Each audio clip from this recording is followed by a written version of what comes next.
wabarakatuh. Waalaikumsalam warahmatullahi wabarakatuh. Yang terhormat Ibu Dr. Maria Alfa, SSI, MSI, selaku pengampu mata kuliah Pendidikan Agama Islam, dan teman-teman yang saya banggakan. Puji syukur kita panjatkan ke hadirat Allah Subhanahu wa taala yang senantiasa memberikan nikmat iman, kesehatan, dan kesempatan kepada kita semua. Salawat serta salam semoga tercurah kepada Nabi besar Muhammad SAW supaya mendapatkan syafaatnya di akhir hayat. Pada kesempatan hari ini kita akan bersama-sama mendengarkan sebuah ceramah dengan tema perkembangan pendidikan agama Islam di dunia dan di Indonesia. Sebelum memasuki acara inti, buka surat Al-Quran ayat Al-Jumu'ah ayat 1 sampai 5. Al-Jumu'ah ya.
Assalamualaikum warahmatullahi wabarakatuh. Waalaikumsalam warahmatullahi wabarakatuh. Alhamdulillahilladzi asala Rasulullah bi huda wal milhad. Wassalatu wassalamu ala asrofil anbiya'i wal mursalin sayyidina Muhammadin wa ala alihi wa sahbihi Muhammadin amma ba'd. Yang kami hormati Ibu Dr. Maria Alfa, SSI, MMI, sebagai dosen pengampu matkul pendidikan agama Islam, dan teman-teman yang saya banggakan. Hadirin sekalian yang dirahmati Allah, puji syukur kita panjatkan kehadirat Allah Subhanahu wa taala atas rahmat dan karunia-Nya sehingga kita dapat berkumpul dalam majelis yang penuh berkah ini. Sholawat dan salam semoga senantiasa tercurah kepada junjungan kita Nabi Agung Muhammad SAW. Pada kesempatan yang mulia ini, perkenankan saya menyampaikan ceramah mengenai dinamika perkembangan pendidikan agama Islam di pentas dunia dan bumi Nusantara. Sejarah pendidikan adalah mengkaji roh peradaban, sebab di sanalah cetak biru umat dibentuk.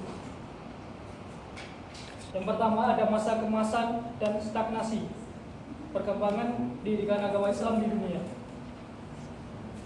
Perjalanan pendidikan Islam global dapat kita bagi menjadi 3 periode utama, sebagaimana terekam dalam catatan sejarah. Masa klasik atau yang sering kita kenal dengan The Golden Age. Pendidikan Islam lahir bersama dengan diutusnya Rasulullah SAW. Era ini adalah masa kemasan, dimulai dari Darul Arqam hingga masjid menjadi pusat utama pengajaran Al-Quran dan dasar-dasar agama. Kemudian muncul kitab yang berfungsi khusus sebagai tempat belajar, membaca, dan menulis. Sejarah mencatat, di masa ini pendidikan berkembang sangat pesat seiring dengan luasnya wilayah Islam. Hal ini terlihat dari peningkatan jumlah tokoh pendidik, materi, metode, model, dan tempat pendidikan yang semakin beragam. Ilmu pengetahuan umum, misalnya sains, filsafat, kedokteran, berkembang seiringan dengan ilmu agama. Untuk masa yang kedua adalah masa stagnasi. Masuki masa pertengahan, perkembangan pendidikan Islam mulai mengalami perlambatan atau stagnasi. Kekuatan pendidikan Islam tidak sekuat kemajuan pendidikan di Eropa. Pendidikan pada masa ini cenderung hanya menekankan pada pengetahuan agama dan kurang fokus pada pengetahuan umum. Akibatnya, terjadi kemunduran di bidang sains dan teknologi yang berujung pada menurunnya peradaban Islam secara umum. Dan yang ketiga ada masa modern atau yang kita kenal dengan masa kebangkitan. Di masa modern, umat Islam menyadari stagnasi yang terjadi dan mulai bangkit melalui pembaruan. Pendidikan Islam mulai mengalami perkembangan yang signifikan dan memainkan peran dalam kebangkitan umat, terutama dalam menghadapi kolonialisme dan tantangan global. Tujuannya adalah memadukan kembali ilmu agama dan ilmu umum. Kemudian ada perkembangan pendidikan agama Islam di Indonesia. Di bumi Nusantara ini, pendidikan agama Islam memiliki sejarah yang panjang dan berakar kuat. Pada awalnya, Islam masuk ke Indonesia sejak abad ke-13 melalui jalur perdagangan dan dakwah oleh para saudagar dari Timur Tengah dan Gujarat. Pendidikan Islam pada awalnya disampaikan secara informal, misalnya di surau, langgar, dan pesantren. Inilah lembaga-lembaga yang didirikan oleh para ulama dan menjadi pusat penting pendidikan agama. Salah satu sistem pengajar tradisional yang sederhana, di mana santri secara personal berhadapan langsung atau nyorong kepada kiai untuk menyetorkan bacaan Al-Quran atau kitab. Ini menunjukkan hubungan batin dan keilmuan yang sangat erat. Kemudian ada transformasi dan tantangan. Perkembangan pendidikan agama Islam di Indonesia adalah kisah perjuangan dan adaptasi. Di masa penjajahan kolonial, pondok pesantren menjadi benteng pertahanan ideologis dan pendidikan, menjaga identitas keislaman sekaligus semangat perlawanan. Selain pesantren, muncul sistem madrasah sebagai bentuk modernisasi, mengadopsi sistem kelas ala sekolah umum, namun tetap mempertahankan kurikulum agama yang kuat. Pasca kemerdekaan, pendidikan agama Islam berjuang untuk diintegrasikan dalam sistem pendidikan nasional. Perjalanan ini penuh dinamika, hingga akhirnya pendidikan agama Islam diakui dan diatur secara resmi oleh negara, bahkan terus mengalami pembaruan hingga era reformasi. Hadirin yang dirahmati Allah, mempelajari sejarah pendidikan agama Islam di dunia dan di Indonesia bukan sekedar mengenang masa lalu. Sejarah adalah cerminan bagi kita untuk menafsirkan pengalaman masa lampau. Lebih dari itu, sejarah menyimpan kekuatan dinamis yang disebut fact protecting theory, yaitu semangat untuk mengambil pelajaran dan mengukir lembaran baru agar pendidikan Islam di masa depan jauh lebih maju dan berjaya. Dengan memahami sejarah, kita memiliki tanggung jawab moral dan spiritual untuk melanjutkan perjuangan para ulama, memastikan pendidikan agama Islam tetap relevan, berkualitas, dan mampu mencetak generasi yang tidak hanya soleh secara spiritual, tetapi juga unggul dalam ilmu pengetahuan umum, sebagaimana cita-cita masa keemasan Islam. Semoga Allah Subhanahu wa Ta'ala membimbing langkah kita dalam memajukan pendidikan umat Islam. Akhir kata, wassalamualaikum warahmatullahi wabarakatuh.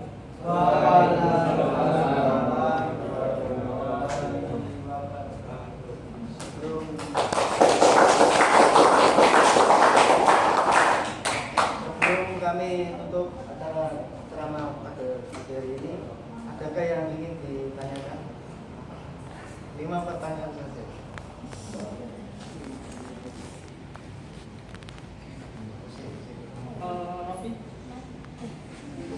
Pertanyaan, bagaimana sejarah perkembangan PAI itu di tingkat global maupun lokal itu mempengaruhi cara umat Islam dalam memahami atau mengamalkan ajaran agama dalam konteks yang berbeda-beda. Terima kasih. Sejarah perkembangan pendidikan agama Islam PAI, baik secara global maupun lokal, sangat mempengaruhi cara umat Islam mengamalkan cara umat Islam memahami dan mengamalkan ajaran agamanya. Pengaruh ini terjadi melalui adaptasi nilai-nilai fundamental Islam dengan konteks budaya, politik, dan sosial masyarakat setempat, menghasilkan keragaman praktik keagamaan di berbagai daerah.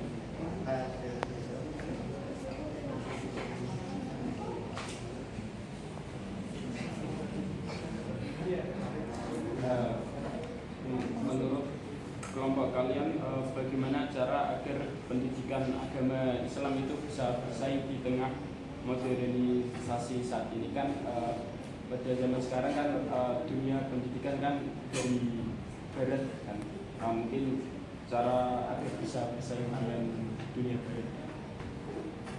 Izin menjawab pertanyaan dari kalian. Untuk menyelaraskan antara pendidikan agama Islam dan juga modernisasi, kita harus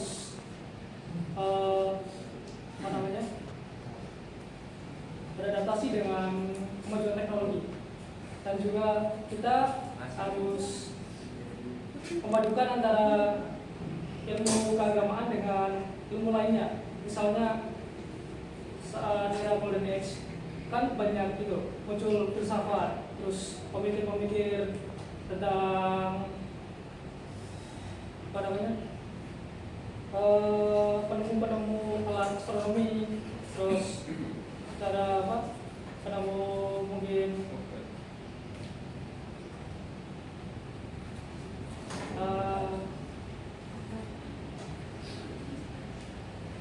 stories gitu. Terus ada juga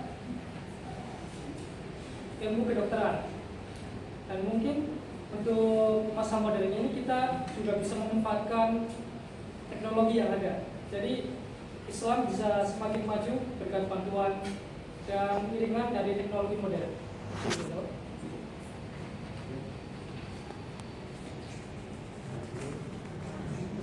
Tadi ceramah kalian kan membahas tentang pesantren. Nah, kalau apakah sistem pesantren masih relevan untuk menjawab kebutuhan pendidikan Islam di era modernisasi sekarang ini?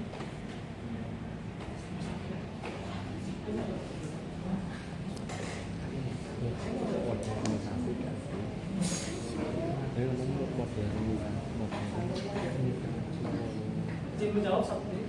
Untuk sistem pesantren sendiri ada beberapa pesantren yang masih tradisional dan juga modern. Untuk pesantren yang sudah modern, kemungkinan mereka sudah beradaptasi dengan lingkungan. Tapi untuk yang tradisional, saya kurang tahu, soalnya saya belum pernah berada pada lingkungan tersebut. Mungkin untuk beberapa pesantren tradisional, mereka kurang beradaptasi dengan era modern dan agak tertinggal mungkin. Terima kasih.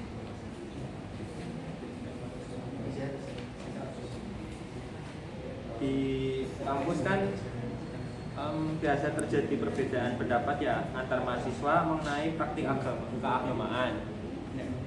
Terus bagaimana pendidikan agama Islam harus mengajarkan sikap yang tepat untuk menghadapi perbedaan. Terima kasih.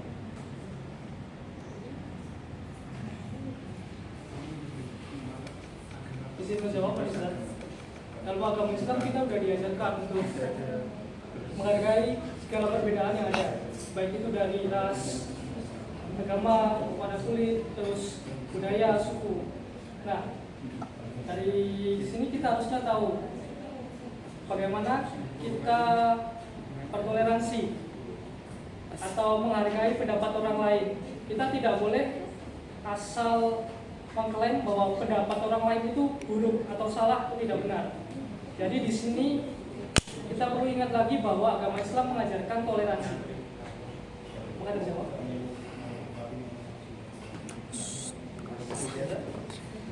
Izin bertanya, apa upaya umat Islam di Indonesia untuk meningkatkan pendidikan di era modern dan sekarang banyak kasus pesantren feodalisme di mana mereka menetapkan tradisi yang sudah terbilang lama seperti tunduk atau berjuluk kaki, dan apa saja tantangan umat Islam di era modern saat ini?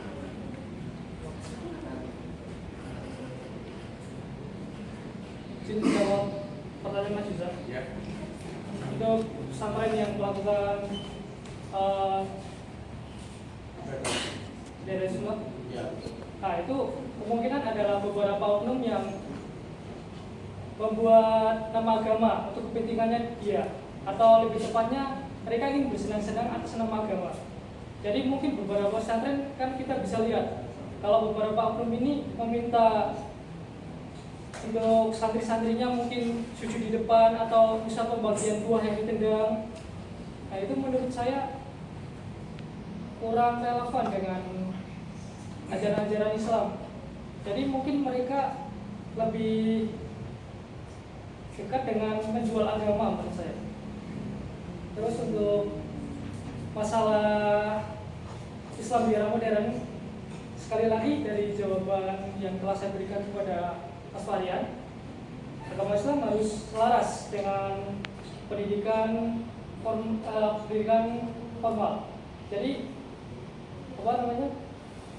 agama Islam harus bisa bersanding.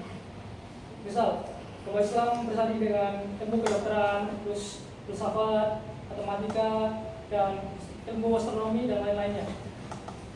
Terus kita harus memanfaatkan teknologi yang ada. Jadi kalau kita hanya berdasarkan pengetahuan masa lalu tanpa bersanding dengan teknologi yang ada, kemungkinan kita akan tertinggal atau stuck. Jadinya ya seperti itu. Mas sudah menjawab. Terima kasih.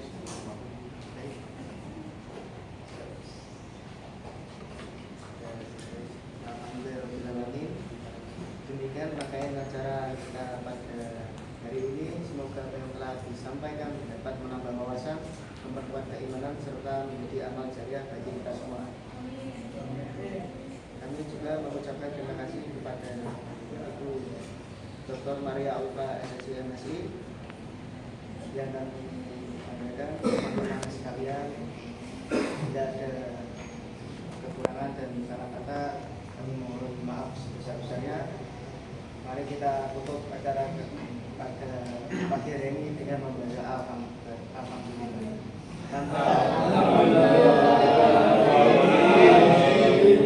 Assalamualaikum warahmatullahi wabarakatuh.